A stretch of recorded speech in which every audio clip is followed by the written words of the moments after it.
The lost wallet. One day, Bob was walking down the street when he found a wallet on the ground.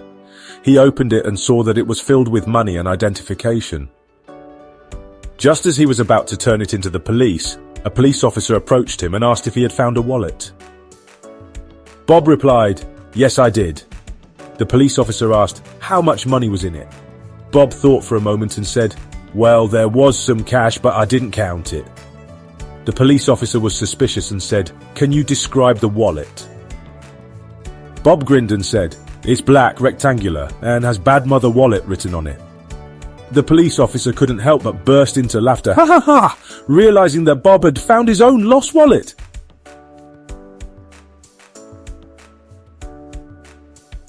The clever parrot. One day a man went to a pet store looking for a talking parrot. The store owner showed him a parrot and said, "This parrot can speak 4 languages, English, Spanish, French, and German."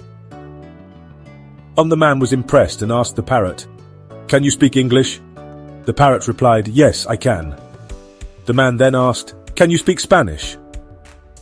The parrot confidently replied, "Si puedo." The man continued, "How about French?" The parrot responded, "Oui, je peux."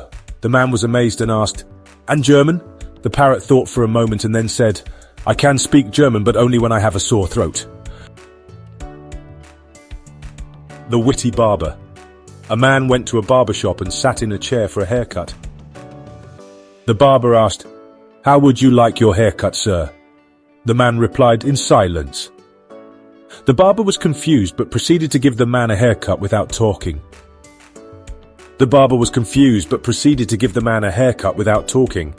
After the haircut was done, the barber asked for payment. The man said, "I'm sorry, I can't pay you." The barber was taken aback and asked why.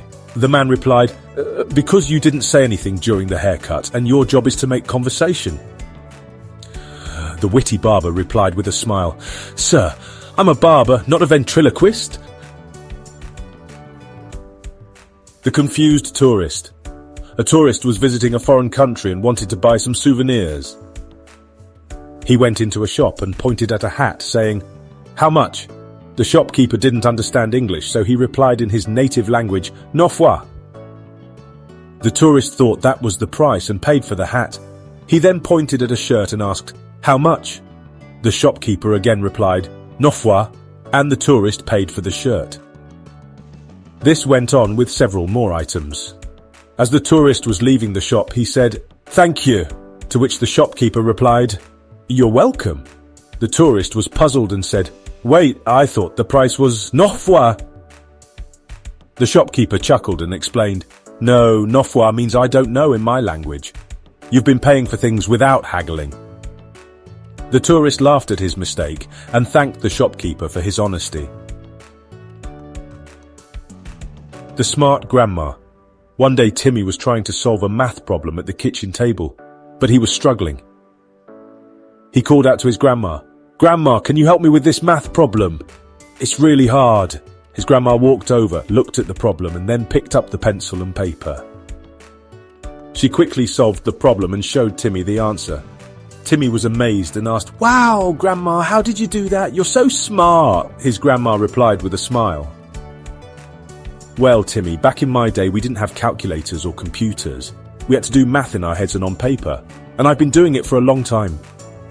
Timmy looked up at his grandma and said, "Wow, you're like a math superhero." His grandma chuckled and said, "No, just a grandma who loves to help her grandson with his homework." Timmy hugged his grandma and thanked her for her help. From that day on, he knew he could always count on his smart grandma for help with his math problems. The wise farmer. Once upon a time there was a wise farmer who had a talking cow.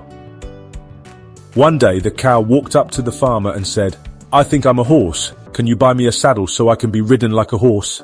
The farmer chuckled and replied, "Sorry, my dear cow, you can't be a horse just because you want to be. You were born a cow and that's what you'll always be." The cow was disappointed but didn't give up. A few days later she walked up to the farmer again and said, "I've been thinking maybe I'm a pig. Can you buy me a trough so I can eat like a pig?" The farmer laughed and replied, No, my dear cow, you can't be a pig just because you want to be. You were born a cow and that's what you'll always be. The cow was sad but didn't give up. Finally, a few days later, the cow walked up to the farmer and said, I realize now that I'm not a horse or a pig. I'm a cow and I'm happy being a cow. The wise farmer smiled and replied, That's right, my dear cow, you are who you are and that's something to be proud of. The new job. A man got a new job as a salesman and was excited to start his first day. His boss gave him a brief introduction to the job and said, The key to being a good salesman is to know your product and your customer. You need to understand their needs and offer them the right solution. The man nodded and started his first day. He walked up to his first customer and said, Excuse me, sir, can I interest you in a vacuum cleaner? The customer replied, No, thank you, I already have one.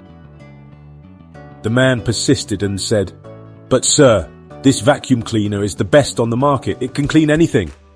The customer replied, I'm sorry, but I'm not interested. The man tried one more time and said, Well, how about this mop? The customer didn't want anything. His boss smiled and said, Don't worry, you'll get the hang of it. Just remember, you're not selling a product. You're selling a solution to a problem. Find out what the customer needs and offer them the right solution. The man nodded and went back to the customer. He asked, Excuse me, sir, can you tell me what your biggest cleaning problem is? The customer replied, Well, I have a lot of pet hair on my carpet and my current vacuum cleaner doesn't do a good job. The man smiled and said, I have just the solution for you. He showed the customer a vacuum cleaner designed specifically for pet hair, and the customer was thrilled. He bought it on the spot and the man had made his first sale. From that day on, he always listened to his customers and offered them the right solution, and he became a successful salesman.